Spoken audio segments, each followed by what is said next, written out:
Lauren had learned to read people in her 3 years as a financial consultant. It was a survival skill in her line of work, knowing when a client was lying about their assets, when they were hiding debt, when they were using her services to launder money they shouldn't have. She developed instincts that kept her safe, kept her employed, kept her from getting tangled up in situations that could destroy her career or worse. So when Sebastian Moretti walked into her office on a Tuesday afternoon, every instinct she had started screaming that something was different about this man. He booked the appointment through the firm's standard channels, new client, business portfolio management, no red flags in the initial screening. But the moment he stepped through her door, Lauren knew this wasn't going to be a standard consultation. Everything about him was controlled, precise.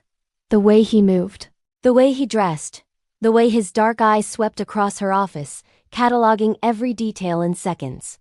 His suit was expensive but understated, the kind of tailoring that whispered wealth rather than shouting it. His shoes were Italian leather, polished to perfection. And his presence filled the room in a way that made the air feel heavier, charged with something Lauren couldn't quite name. Danger, maybe. Or power, possibly both. Mr. Moretti. Lauren stood, extending her hand with the professional smile she'd perfected over years of client meetings. Welcome. Please have a seat. His handshake was firm but brief, his skin warm against hers. Thank you for seeing me on short notice. His voice was low, smooth, with a kind of control that suggested he never had to raise it to be heard. I know your schedule is typically booked weeks in advance. We make exceptions for promising referrals. Lauren gestured to the chair across from her desk, settling back into her own. Your reference came from the Castellano account, which speaks well of your business interests. Something flickered in Sebastian's eyes. Amusement, maybe, or approval at her careful phrasing. The Castellano account was one of the firm's most lucrative and most complicated clients. Old money mixed with new ventures, all of it carefully structured to remain just on the right side of legal.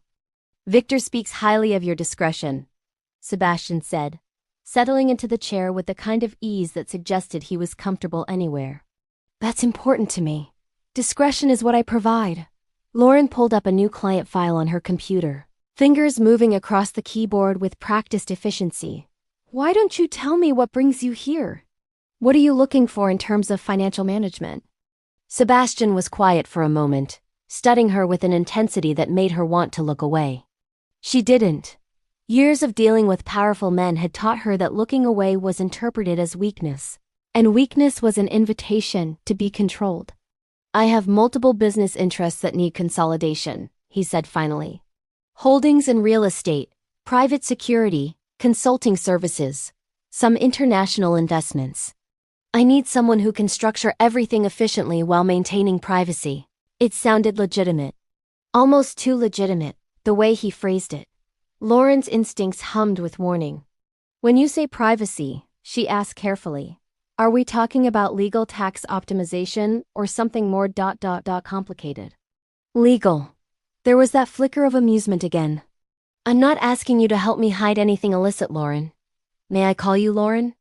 The use of her first name should have felt presumptuous.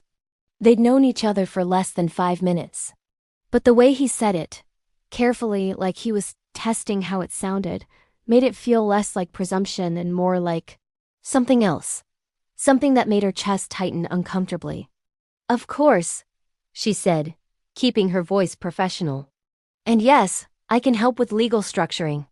I'll need access to your current financial statements, asset lists, any existing trust structures or corporate entities you've established. I'll have everything sent over by tomorrow. Sebastian leaned back slightly, his posture relaxed but his gaze still sharp. But before we get into the details, I want to make sure we're a good fit. Lauren raised an eyebrow. I assure you, Mr. Moretti, I'm very good at what I do. The Castellano account alone should be proof of. I'm not questioning your competence. He interrupted gently, but there was steel underneath the courtesy. I'm talking about trust. What I need requires someone I can trust completely. Someone who won't ask uncomfortable questions when the numbers look unusual. There it was, the real reason for this meeting. Lauren set down her pen and met his gaze directly. Mr. Moretti, I'm very good at creating legal structures that optimize financial outcomes while maintaining privacy. What I don't do is help clients engage in fraud, money laundering, or tax evasion. If that's what you're looking for, you should find another consultant. And if I told you everything I'm asking you to do is legal, then I'd ask why you're being so careful about how you phrase things. Lauren kept her voice calm, professional.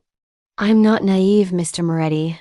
I know men like you don't accumulate wealth through conventional means. But there's a difference between unconventional and illegal. I need to know which side of that line your business operates on. Sebastian was quiet for a long moment, his dark eyes studying her face with that same unsettling intensity. Then, unexpectedly, he smiled. A real smile, small but genuine, that transformed his entire face from intimidatingly composed to almost warm. You're direct, he said. I like that. I'm practical, Lauren corrected, and I'm protecting both of us. If you want my services, you need to be honest about what you need them for. Fair enough. Sebastian leaned forward, resting his forearms on his knees, his gaze never leaving hers. My businesses are legitimate. Some of them operate in gray areas, private security that occasionally involves situations most people would prefer not to know about, consulting services for clients who value discretion above everything else. But nothing I do breaks the law. What I need from you is someone who can structure my holdings in a way that maintains privacy while staying completely legal. No hidden accounts, no offshore schemes. Just intelligent, creative financial management.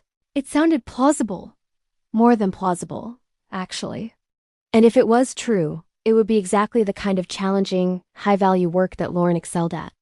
And the unusual numbers you mentioned? She asked. Large cash flows. Payments from clients who value anonymity. Transactions that might look suspicious to someone who doesn't understand the nature of the business. His voice was steady, matter of fact. Nothing illegal. Just ... complicated. Lauren considered this, weighing the potential risks against the obvious benefits of landing a client like Sebastian Moretti. The commission alone would be substantial. And if everything really was legal, it would be fascinating work. I'll need to review everything before I commit, she said finally. Complete financial disclosure, documentation of your business structures, proof that everything is registered and compliant with relevant regulations. Of course. Sebastian's smile widened slightly. I wouldn't expect anything less. They spent the next hour discussing logistics.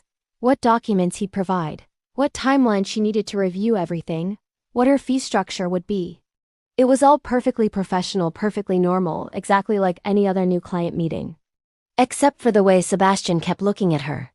Not obviously, not inappropriately. But there was something in his gaze that made Lauren increasingly uncomfortable as the meeting progressed.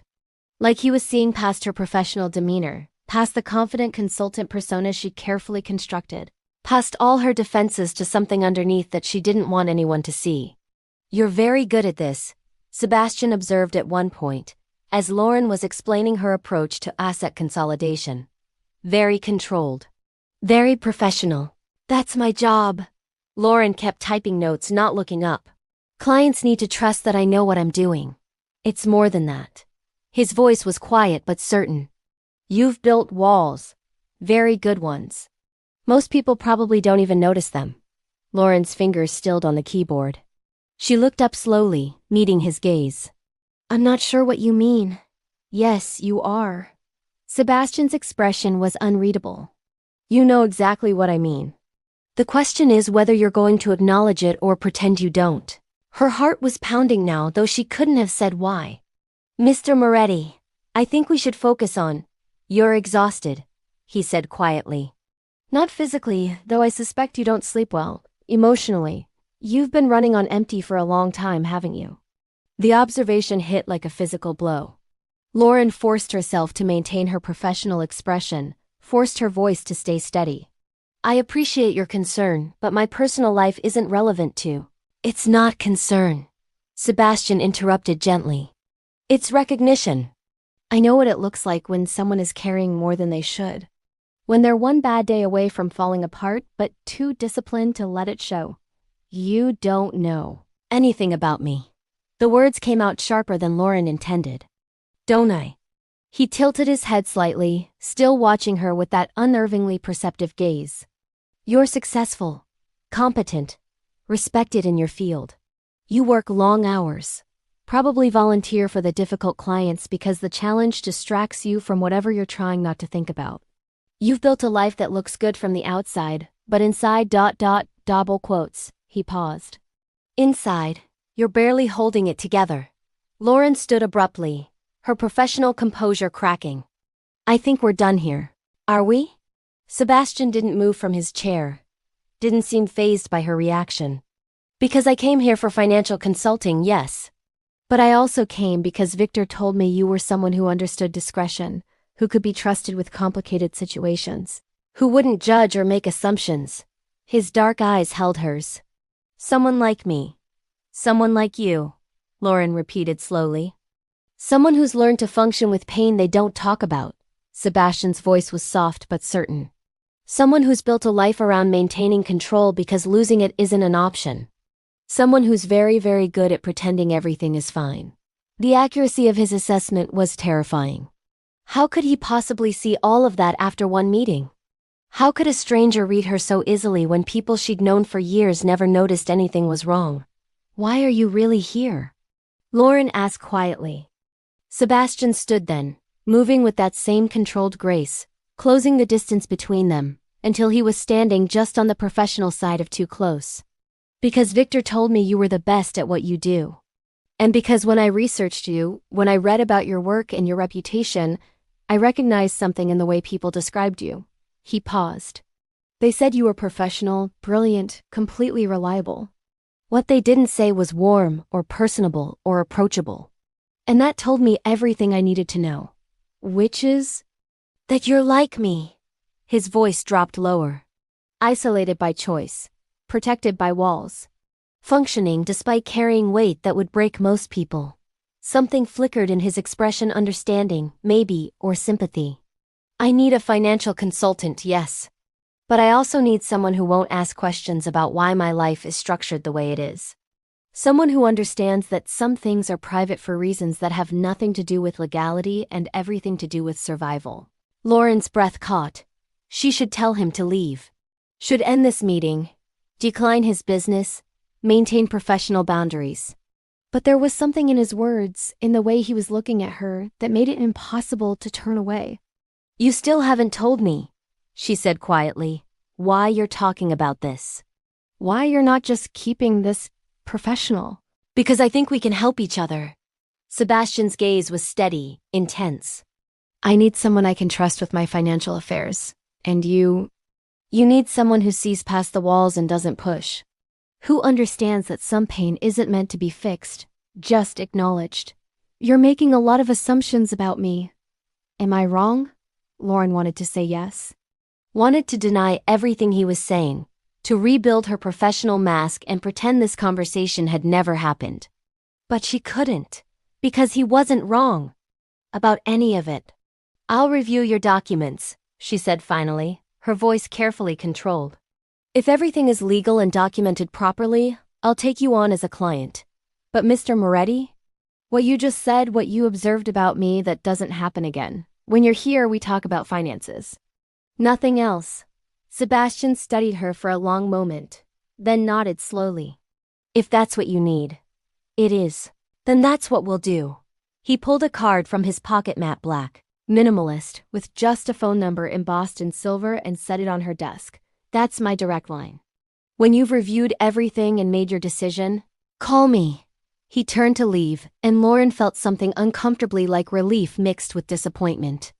But at the door, he paused and looked back. Lauren? His voice was quiet. For what it's worth, I meant what I said. You're not alone in carrying things you can't talk about. And someday, when you're ready, it might help to remember that. Then he was gone, leaving Lauren standing in her office, staring at the black card on her desk, trying to process what had just happened. She'd met countless clients in her career. Wealthy men, powerful men, dangerous men. But none of them had ever looked at her the way Sebastian just had. Like he could see straight through every defense she'd built, every wall she'd erected, every carefully constructed lie she told herself about being fine. And the most terrifying part was that she'd wanted him to see it. For just a moment, when he'd acknowledged her exhaustion, her pain, her carefully hidden struggle, she'd felt something she hadn't felt in years. Understood. Lauren picked up the card, running her thumb over the embossed numbers, and wondered what she'd just gotten herself into. The documents arrived the next morning by courier, 3 boxes of meticulously organized financial records, corporate filings, and asset documentation that made Lauren's eyes widen when she started going through them. Sebastian Moretti wasn't just wealthy. He was extraordinarily wealthy, with a portfolio so complex and diversified that it would take her weeks to fully map. Real estate holdings across 5 countries. Majority stakes in private security firms, investment positions in dozens of legitimate businesses. And cash flows that were, as he'd warned, substantial and sometimes hard to trace. But everything, as far as she could tell after 2 days of intensive review, was legal. Complicated, yes. Structured in ways that maximized privacy while staying within regulatory frameworks, but legal. The man clearly had expensive lawyers and accountants who knew exactly how to toe the line without crossing it. What was more interesting than the finances themselves was what they revealed about Sebastian. He was careful, meticulous. Every transaction was documented, every holding properly registered, every tax obligation met. This wasn't the portfolio of someone trying to hide illegal activity. This was the portfolio of someone who understood that true power came from being untouchable. And being untouchable meant never giving authorities a legitimate reason to look too closely. It was impressive. And it made Lauren's earlier suspicions seem almost paranoid. On Thursday afternoon, she called the number on his card. He answered on the second ring. Lauren, not a question. Like he'd been waiting for her call, like he'd known she'd reach out eventually. I've reviewed everything, she said, keeping her voice professional despite the fact that hearing him say her name made her chest tighten uncomfortably. It's all legitimate. Complex, but legitimate. I can work with this. I'm glad. There was satisfaction in his voice. When can we meet to discuss next steps? Tomorrow, if you're available. My office, 2 p.m.? I'll be there. A pause. And Lauren, thank you for taking the time to do this properly. It's my job. It's more than that. His voice dropped lower. You could have turned me away. Many consultants would have, given how complicated my situation is. The fact that you didn't, I appreciate it. Lauren didn't know what to say to that. So she simply confirmed the meeting time and ended the call, trying to ignore the way her heart was still racing. Friday at 2 p.m., Sebastian arrived exactly on time. He wore a different suit, charcoal gray this time, equally expensive, equally perfect. But there was something different about his demeanor. Still controlled, still composed, but with an edge of anticipation that hadn't been there at their first meeting. Thank you for taking me on, he said as he settled into the chair across from her desk. I know it wasn't an easy decision. It was a professional decision, Lauren corrected, pulling up the preliminary structure she'd been working on. Based on documentation and facts. Of course. But there was amusement in his voice, like he knew she was being deliberately formal. They spent an hour going through her initial recommendations, trust structures to consolidate his holdings, tax optimization strategies, portfolio rebalancing to reduce risk while maintaining growth. It was fascinating work, the kind of complex problem-solving that made Lauren love her job. But the entire time, she was hyper-aware of Sebastian's presence, the way he listened intently to everything she said. The way he asked intelligent questions that showed he understood financial strategy better than most of her clients. The way he looked at her, not constantly, not obviously, but often enough that she couldn't ignore it. Like he was studying her, learning her, seeing things she didn't want him to see. You're very good at this, Sebastian observed at one point, echoing what he'd said at their first meeting. The way you see patterns, the way you structure solutions. It's impressive. Thank you. Lauren kept her eyes on her computer screen, typing notes. I've been doing this for a while. How long? 5 years with this firm. 3 years before that with a smaller company. And before that? Lauren's fingers stilled on the keyboard. Is that relevant to your financial planning? No. Sebastian's voice was quiet. I'm just curious about you. Why? She looked up at him, keeping her expression neutral despite the discomfort crawling up her spine. "We're in a professional relationship, Mr. Moretti. My personal background isn't relevant." "Sebastian," he corrected gently. "And you're right. It's not relevant to the work. But I like to know the people I trust with my affairs." "Call it due diligence." It sounded reasonable. But there was something in his tone that suggested his interest went beyond professional due diligence. Something that made Lauren's warning instincts hum. "There's not much to know," she said carefully. "I went to business school, got my certifications, and I've been working in financial consulting ever since." "That's it. That's the resume version." Sebastian leaned back in his chair, his dark eyes never leaving her face. "What about the real version?" "I don't know what you mean." "Yes, you do." His voice was matter of fact. "Everyone has a story that doesn't fit on a resume.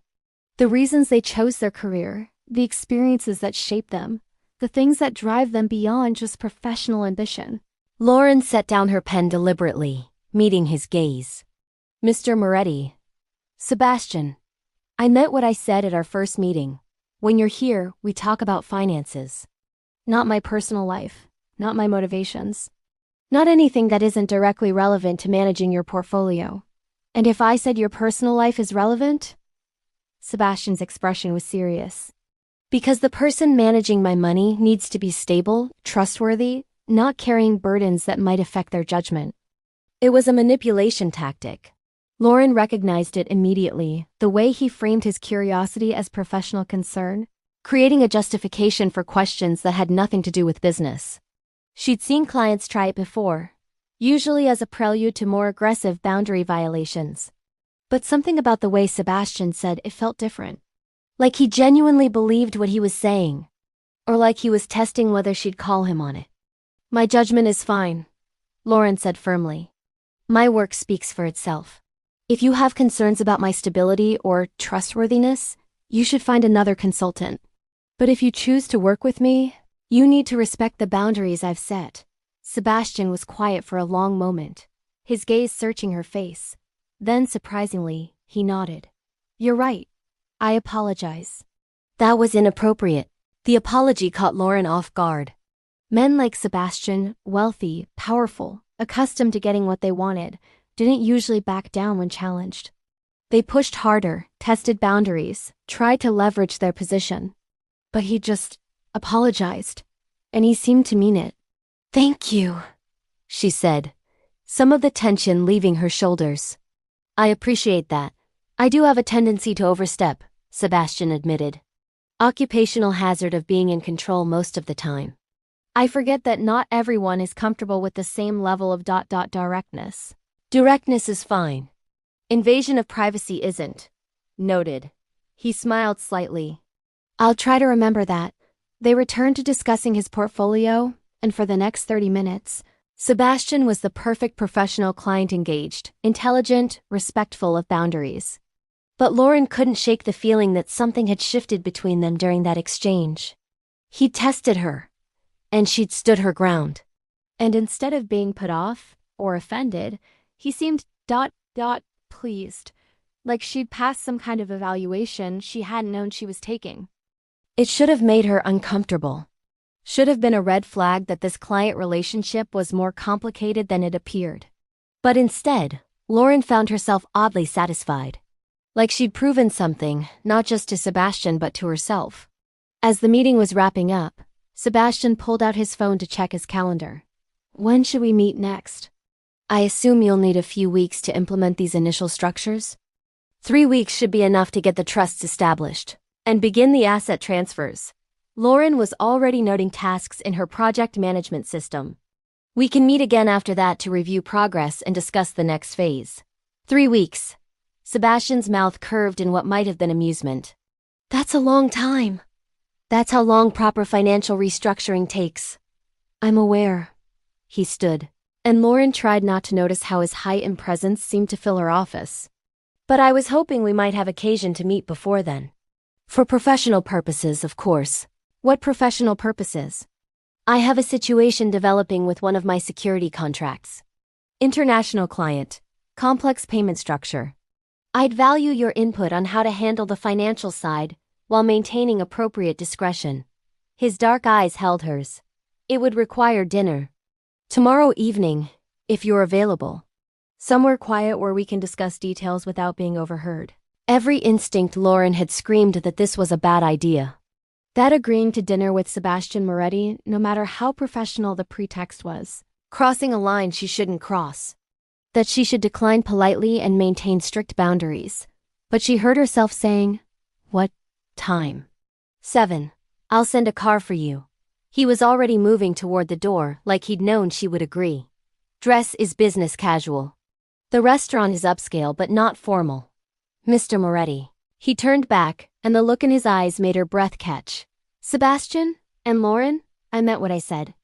This is professional. I genuinely need your expertise on this situation. But I won't pretend I'm not glad for the excuse to see you outside this office." "Why?" The question escaped before she could stop it. "Why do you care about seeing me outside the office?" Sebastian was quiet for a moment, his expression unreadable. Then, quietly, "Because you interest me. And interesting people are rare in my world." He left before she could respond, leaving Lauren alone in her office, staring at the door, wondering what she'd just agreed to. Her phone buzzed 30 minutes later with an address for the restaurant and a time for the car pickup. Lauren stared at the message, her thumb hovering over the delete button. She should cancel. Should send a professional email explaining that upon reflection, she thought it better to keep their relationship strictly to scheduled office meetings. Should maintain the boundaries she'd claimed were so important. But she didn't delete the message, didn't send the email. Didn't do any of the sensible things she knew she should do. Because Sebastian was right. Interesting people were rare. And for reasons she didn't want to examine too closely, she wanted to understand what made him interesting. Wanted to know why he saw things in her that no one else noticed. Wanted to figure out why his presence made her feel both uncomfortable and somehow, inexplicably, safe. It was stupid, reckless, potentially disastrous for her professional reputation. But Lauren found herself looking forward to tomorrow evening anyway. The restaurant was exactly what Lauren should have expected, elegant without being ostentatious. Clearly expensive, but in a way that whispered rather than shouted. The kind of place where privacy was guaranteed and questions weren't asked about the clientele. The car Sebastian had sleek black sedan with a driver who opened doors and spoke in polite monosyllables had delivered her to a side entrance away from the main dining room. A host in an impeccable suit had been waiting, greeting her by name and escorting her to a private room in the back. Sebastian was already there, standing by floor-to-ceiling windows that overlooked the city lights. He dressed down slightly from his usual suits, still polished and clearly expensive, but wearing dark slacks and a crisp white shirt with no tie, the top button undone. It made him look less intimidating and somehow more dangerous, like seeing a glimpse of the man underneath the armor of professional formality. He turned when she entered, and something in his expression shifted. "Lauren, thank you for coming. You said you needed financial advice." She kept her voice professional, businesslike, even though being alone with him in this intimate setting made her chest tight. "I'm here to provide it." Of course. But there was amusement in his voice, like he knew she was clinging to professionalism as a defense. "Please, sit. I took the liberty of ordering wine. I hope that's acceptable?" Lauren settled into one of the chairs at the small table, noting that it was positioned so they'd be sitting adjacent rather than across from each other. Close enough to review documents together. Close enough to make her hyper-aware of his presence. "Wine is fine," she said. "But I'd prefer to discuss the situation you mentioned before we get too comfortable." Direct as always. Sebastian poured wine into both glasses, the movement controlled and precise. "I appreciate that about you, the way you don't pretend or play games. It's refreshing. It's efficient." Lauren accepted the glass but didn't drink yet. "And I don't have time for games, Mr. Moretti. So please tell me about this international contract." "Sebastian," he corrected automatically. Then, seeming to recognize her need for professional distance, he pulled out a tablet and opened a file. "The situation is this. I have a client in Eastern Europe who requires ongoing security services, high-level protection, intelligence gathering, risk assessment. The contract is legitimate, lucrative, and complicated by the fact that payment needs to flow through multiple jurisdictions to maintain client confidentiality. Lauren leaned in to look at the numbers on the screen, her consultant brain immediately engaging with the problem. Multiple jurisdictions usually means tax complications. What countries are we talking about? 3 in the EU, 2 in Asia, 1 in South America. Sebastian scrolled through the documentation. The client wants the payment structure to be as opaque as possible, not to hide anything illegal, but to prevent competitors and potential threats from being able to track his security arrangements. It was fascinating from a financial structuring standpoint. Complicated enough to be a real challenge, straightforward enough that Lauren could already see potential solutions. She found herself pulling the tablet closer, studying the numbers, her mind working through scenarios. "You'd need a series of subsidiary companies," she said, thinking out loud. Each one handling a specific aspect of the service contract. Route the payments through them in sequence, with legitimate business justifications for each transfer. It'll require careful documentation, but it can be done legally. That's what I thought. Sebastian had shifted closer to see the screen, and Lauren was suddenly aware of how near he was. Close enough that she could smell his cologne. Something subtle and expensive that made her want to lean in further. "But I wanted your expertise on the tax implications before I committed to the structure." They spent the next 40 minutes going through details, discussing options, debating the merits of different approaches. It was good work, the kind of complex problem-solving that made Lauren love her job. And Sebastian was an engaged, intelligent collaborator, asking the right questions and understanding the trade-offs involved in each decision. A server appeared with food at some point. Apparently Sebastian had pre-ordered, choosing dishes that could be easily shared and eaten while they worked. Lauren barely noticed what she was eating, too focused on the financial puzzle in front of them. It wasn't until they'd worked out a preliminary structure and Lauren sat back to take a breath that she realized how much time had passed. Nearly 2 hours. 2 hours where she'd been completely absorbed in work, comfortable in a way she rarely was with clients, engaged in a kind of intellectual partnership that felt almost intimate in its intensity. "That's brilliant," Sebastian said quietly, studying the notes she'd made on the tablet. "The subsidiary structure, the payment timing, the documentation trail. It's exactly what I needed. It'll take some time to implement." Lauren was already mentally calculating timelines. 4 to 6 weeks to establish all the entities, get the necessary registrations, set up the banking relationships. "Lauren," Sebastian's voice was gentle but firm. "We're done working for the night." She blinked, realizing he was right. The business problem was solved. There was no reason to keep going through details, no reason to stay here any longer. Except she didn't want to leave. The realization was unsettling. She should want to leave. Should be eager to return to the safety of professional distance and office meetings. But something about being here, working with Sebastian in this quiet private space, had felt right in a way that made her deeply uncomfortable. "I should go," she said, starting to gather her things. "It's getting late, and I'm sure you have." "Stay." Sebastian's hand moved toward hers, not quite touching, but close enough that she could feel the warmth of his skin.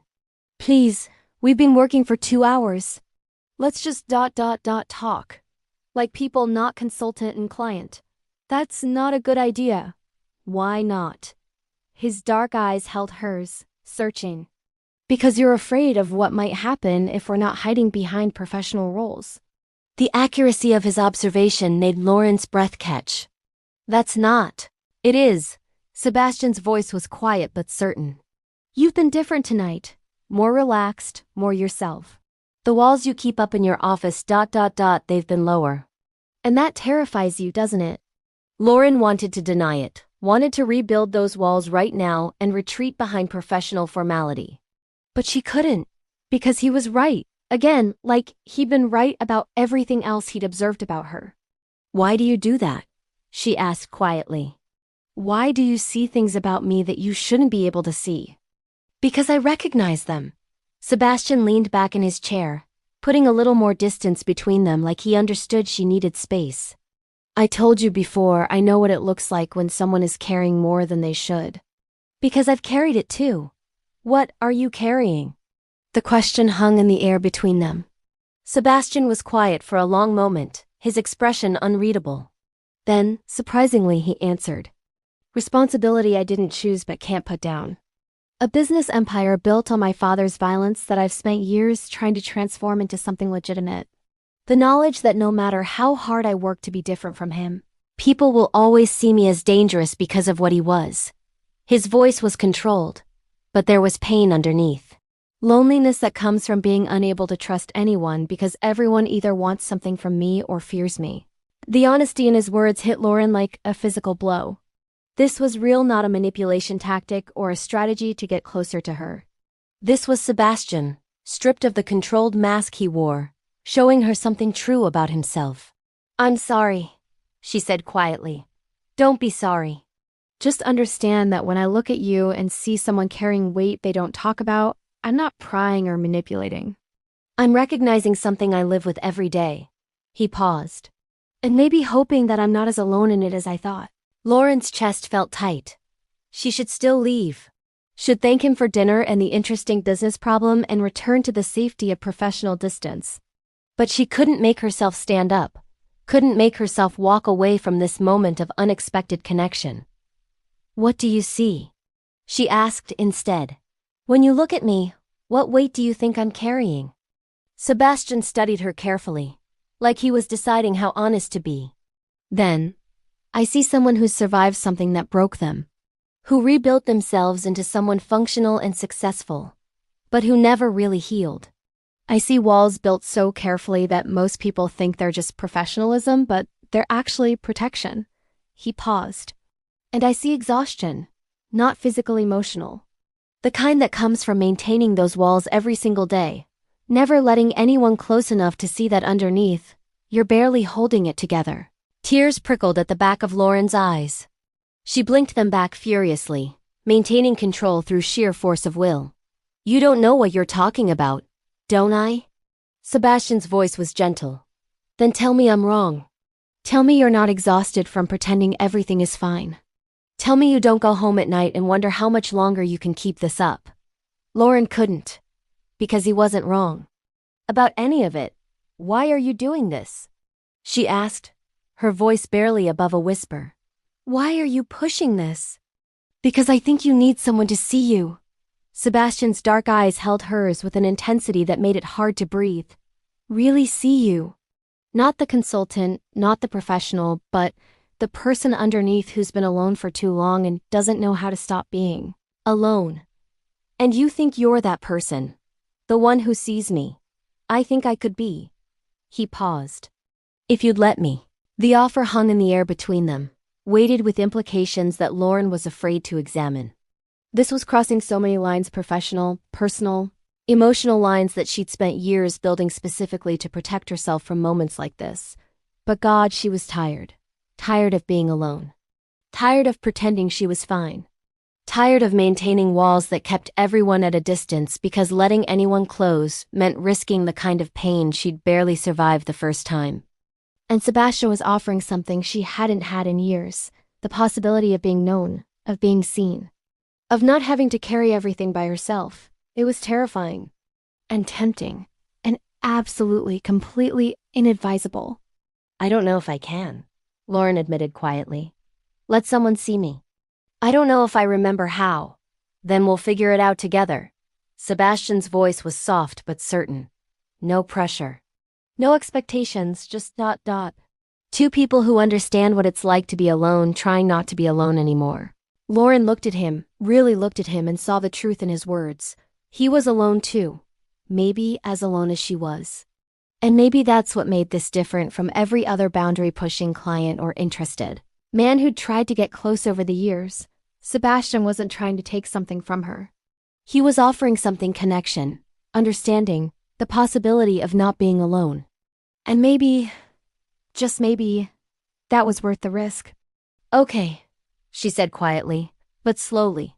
"And we maintain professional boundaries at work. This, whatever this is, it stays separate from the consulting relationship." "Agreed." Sebastian smiled then, a real smile that transformed his face. "Thank you, Lauren, for trusting me enough to try." They talked for another hour after that, and it was different than any conversation Lauren had had in years. Not professional networking or casual small talk or carefully managed client relations. Just talking about books they'd read, cities they'd traveled to, small memories from childhood that felt safe to share. It was terrifying and wonderful and utterly unlike anything Lauren had experienced before. When the car finally took her home, she sat in the back seat trying to process what had just happened. She'd agreed to let Sebastian Moretti, her client, a man she barely knew, someone clearly dangerous in ways she didn't fully understand, get close to her. To see past her walls. To know her. It was the worst decision she'd made in years. Or maybe, just maybe it was the best one. Over the next 3 weeks, Lauren's life developed a strange duality. At the office, Sebastian was the perfect professional client. Their meetings stayed focused on financial strategy, portfolio management, and the complex restructuring of his holdings. He respected her boundaries, never pushed for personal conversation during business hours, and treated her with the same courteous formality he'd shown at their first meeting. But outside the office, something else was developing. It started with another dinner ostensibly to discuss a new investment opportunity that required her expertise. Then coffee one morning before her workday started, because Sebastian had questions about tax implications that he wanted to discuss somewhere more relaxed than her office. Then a walk through the city one evening, talking about nothing in particular and everything at once. None of it felt like dating. There was no romance, no flirtation, no physical contact beyond occasional, accidental brushes of hands or shoulders. But there was intimacy in these meetings that went deeper than any relationship Lauren had experienced. The intimacy of being truly known. Sebastian had been right about what he saw in her. She was exhausted emotionally. Spiritually exhausted in a way that had nothing to do with work hours or sleep schedules. And she had been barely holding it together for years, maintaining a facade of competence and control while inside. She felt like she was constantly one bad moment away from falling apart. She'd never told anyone about it. Never acknowledged it, even to herself most days. But with Sebastian, she didn't have to explain or justify or pretend. He simply understood. And slowly, carefully, he shared his own weight with her. His father had built an empire on violence and intimidation, creating business structures that were technically legal but morally questionable at best. When Sebastian had inherited control after his father's death, he'd spent years dismantling those structures, transforming the family business into something legitimate. But the reputation remained, and so did the connections to dangerous people who still saw him as his father's son. "I can't escape him," Sebastian admitted one evening as they walked through a nearly empty park, the city lights glowing in the distance. "No matter how hard I work to be different, to run things legitimately, people still see me as dangerous. Still fear me the way they feared him." "Are you?" Lauren asked quietly. "Dangerous, I mean." Sebastian was quiet for a long moment. "I can be. When necessary. I've learned to navigate a world that sometimes requires violence or the threat of it. But I don't enjoy it the way he did. I don't seek it out." He looked at her, his dark eyes reflecting the streetlights. "Does that bother you? Knowing what I'm capable of?" "I don't know," Lauren said honestly. "It should. Probably. But somehow it doesn't. Maybe because I understand the difference between being capable of something and wanting to do it." "You do understand that." Sebastian's voice was thoughtful. "What are you capable of, Lauren?" "What darkness do you carry that you think makes you dangerous?" The question hit harder than Lauren expected. She'd never thought of herself as dangerous. Damaged, yes. Broken in ways that couldn't be fixed. But dangerous? "Leaving," she said quietly. "Cutting people out when they get too close. Protecting myself by making sure no one ever matters enough to hurt me." She paused. "I'm capable of being completely alone because I've made myself incapable of real connection. And that's its own kind of dangerous. You're connecting now," Sebastian pointed out gently. "With me. I know. I know. That's what terrifies me." They'd stopped walking, standing in a pool of lamplight in the empty park. Sebastian turned to face her fully, his expression serious. "Lauren, I need you to understand something. I'm not going to hurt you. I'm not going to push for more than you're willing to give or expect you to be someone you're not. What we're building here, this friendship, this connection, whatever you want to call it, it's on your terms. Always. How can you promise that?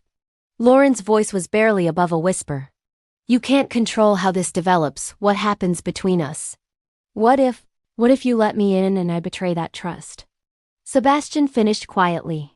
What if you finally let your walls down and I prove you were right to keep them up? He was quiet for a moment. I can't promise I'll never make a mistake or say something that hurts you unintentionally. But I can promise that I will never deliberately hurt you, never manipulate you. Never use what you share with me as a weapon. His dark eyes held hers with absolute certainty. I've spent my entire adult life trying to be different from my father. And he used people's vulnerabilities against them. I won't do that. Not to anyone, and especially not to you. The conviction in his voice made Lauren want to believe him. Made her want to take the risk of trusting that maybe, just maybe, not everyone would hurt her the way she'd been hurt before. I want to believe you, she admitted. Then believe me. Sebastian's hand moved toward her face, stopping just short of touching her cheek. May I? Lauren nodded, and he completed the gesture, cupping her face gently, his thumb brushing across her cheekbone with a tenderness that made her chest ache. It was the first time he touched her beyond accidental contact, and the intimacy of it nearly brought tears to her eyes. You're not alone anymore, Sebastian said quietly. Not if you don't want to be. Lauren leaned into his touch, letting herself feel the comfort of human connection for the first time in years. I don't want to be. Good. He smiled, that rare, genuine expression that transformed his face. Neither do I. They stood like that for a long moment, not kissing or embracing, just existing together in a quiet intimacy that felt more profound than anything physical could have been. And Lauren felt something inside her chest that had been frozen for years start to thaw, just a little, just enough to hurt, but also enough to hope. Maybe this could work. Maybe she could let someone in without it destroying her. Maybe Sebastian was different from everyone else who tried to get close. Or maybe she was setting herself up for the worst heartbreak of her life. But standing in that park with Sebastian's hand gentle against her face, Lauren found she didn't care.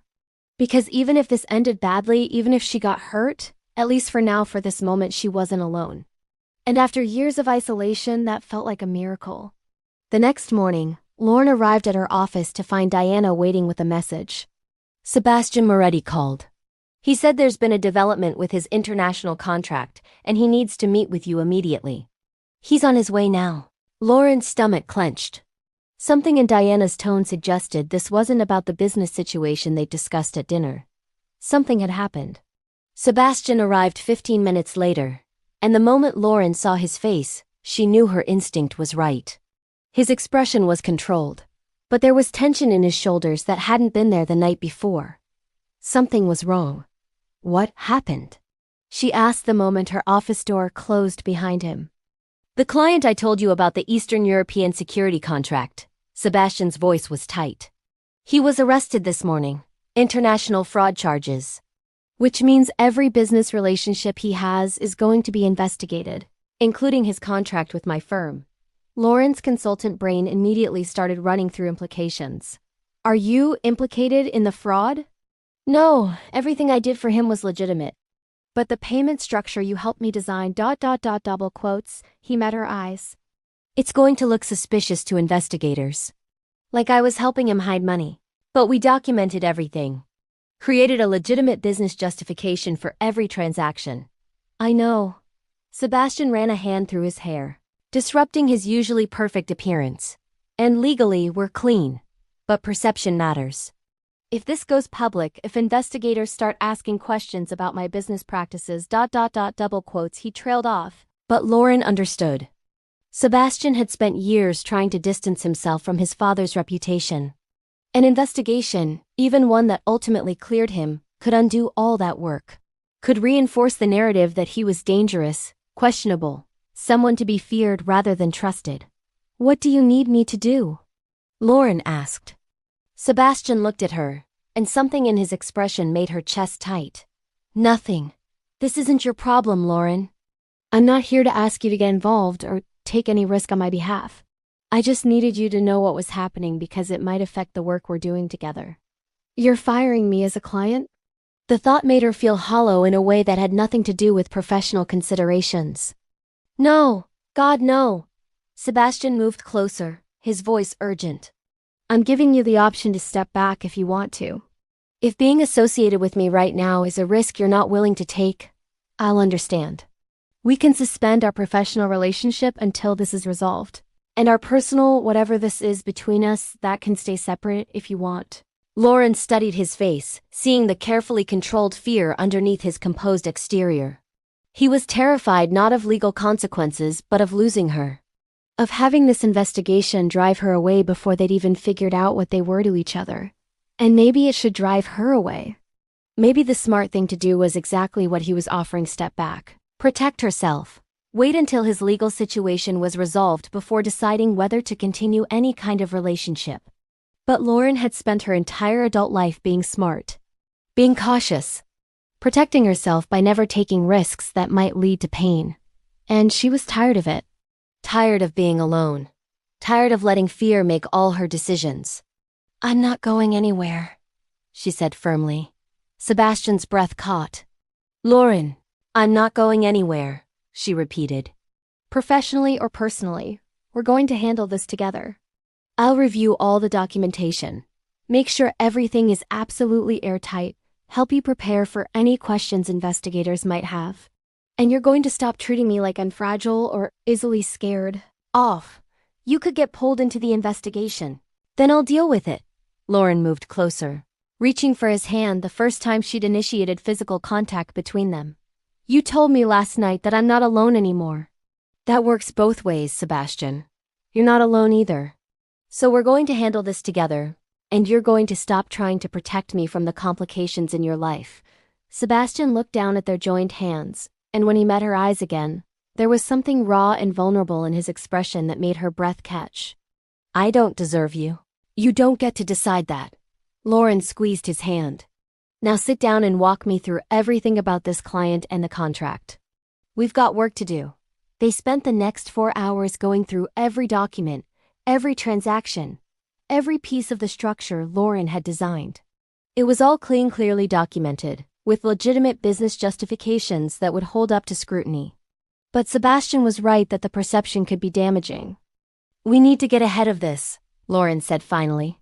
Contact the investigators voluntarily. Offer full cooperation. Demonstrate that you have nothing to hide. Turn this from we're investigating you to we're investigating your client and you're helping us. That's risky. What if they find something I missed? They won't, because there's nothing to find. Lauren's voice was firm. But if you wait for them to come to you, it looks like you have something to hide. If you go to them first, it looks like transparency. Sebastian studied her face, and slowly his expression shifted from tense to something else. Admiration. Maybe. Or gratitude. You're brilliant, you know that? I'm thorough. But Lauren felt herself flush slightly. And I'm on your side. That helps. It does. Sebastian reached across the desk, taking both her hands in his. Thank you. For not running. For standing with me on this. That's what people do, Lauren said quietly. When they care about each other. They don't run when things get complicated. Is that what we're doing? Caring about each other? Lauren met his eyes, seeing the hope and fear and vulnerability there. I think so. Unless you... I am. Sebastian's voice was rough with emotion. Caring about you. Very much. More than is probably wise given how short a time we've known each other. But I can't seem to help it. Lauren's chest felt too tight, too full of feelings she wasn't sure how to name. Me too. They sat like that for a long moment, hands clasped across her desk. The investigation and the complications and the risks all temporarily forgotten. Just two people who'd been alone for too long, finding something unexpected and precious in each other. Whatever happened next with the investigation, with their relationship, with all the complications that came from two guarded people trying to let their walls down, they'd face it together. And that, Lauren thought, was worth any risk. The investigation moved quickly once Sebastian volunteered cooperation. True to Lauren's prediction, the investigators were grateful for his transparency. The documentation she created meticulous, legally sound, clearly demonstrating legitimate business purposes made it obvious that Sebastian had done nothing wrong.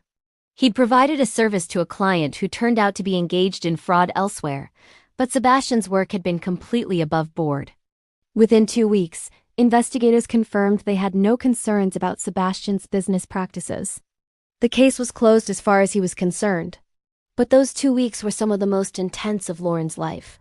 She'd worked closely with Sebastian throughout the investigation, reviewing documents, preparing responses to inquiries, ensuring everything was handled properly. They'd spent long hours together in her office or his, working side by side with a level of coordination and trust that felt profound. And somewhere in the middle of all that professional collaboration, their personal relationship had deepened in ways Lauren was still trying to process. It wasn't dating. They still hadn't kissed, hadn't progressed to anything physical beyond held hands and gentle touches. But there was an intimacy between them that went beyond anything Lauren had experienced in previous relationships. They talked about everything, their pasts, their fears, the walls they'd each built and why.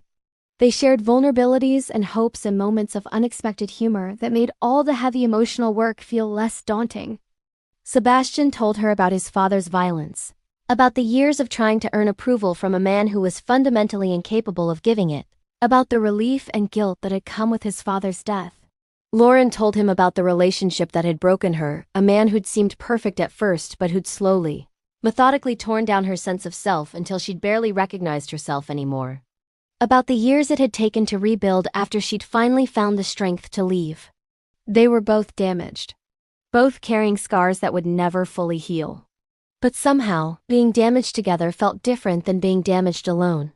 On the evening the investigation officially concluded, Sebastian appeared at Lauren's apartment unannounced. She answered the door in sweatpants and an old t-shirt, her hair pulled back messily, no makeup. The most unguarded he'd ever seen her. "Hi," he said, and there was something in his expression that made her chest tight. "I hope it's okay that I came by. I wanted to tell you in person." "Tell me what?" Lauren stepped aside to let him in, suddenly self-conscious about her casual appearance and the state of her small apartment. "That I'm falling in love with you." The words hung in the air between them. Lauren's breath caught, her heart pounding so hard she could hear it in her ears. "Sebastian, let me finish." He moved closer but didn't touch her, giving her space while still being close enough that she could feel the warmth of him. "I know it's fast. I know we've only known each other for a few weeks. But I can't keep pretending this is just friendship or professional collaboration or mutual understanding between two lonely people." His dark eyes held hers with absolute certainty. "I'm falling in love with you, Lauren. The way you think, the way you care even when you're trying not to, the way you stood by me during this investigation when you could have walked away. I'm falling in love with all of it, with all of you." Lauren couldn't speak. Couldn't process the emotions crashing through her, hope and fear and longing and terror all tangled together. She'd wanted this, she realized. Had been falling too, even though she'd been too afraid to acknowledge it. "I don't know if I can do this," she whispered. "I don't know if I can be what you need. I'm still broken in so many ways, Sebastian. Still carrying so much. I don't need you to be unbroken." Sebastian's voice was gentle but firm. "I need you to be you. Broken pieces and protective walls and all the ways you've learned to survive. Because that's who I'm falling in love with, not some perfect, undamaged version of you, but the real you. The one who's strong enough to keep going even when everything hurts. The one who stood by me when things got complicated. The one who's terrified right now, but hasn't run away yet." "Yet," Lauren repeated. "That's the problem. What if I do run? What if I let you get closer and then panic and then I'll wait?" Sebastian stepped closer now, reaching for her hands. "I'll give you space when you need it and be there when you're ready. I'm not going anywhere, Lauren. I told you before, this is on your terms. Always. If you need to take this slowly, we'll take it slowly. If you need time to figure out what you want, I'll give you time. All I'm asking is that you don't shut me out completely." Lauren looked down at their joined hands, feeling the steady warmth of his touch, the safety of his presence. She'd spent years protecting herself, keeping everyone at a distance, convinced that being alone was better than risking the kind of pain she'd experienced before. But standing here with Sebastian, feeling the way her heart responded to his presence, understanding that he saw all her broken pieces and wanted her anyway, she realized that maybe she was wrong. Maybe being alone wasn't actually safer. Maybe it was just another form of slow destruction, one she'd been choosing because it felt more controlled than the alternative. "I'm terrified," she admitted quietly.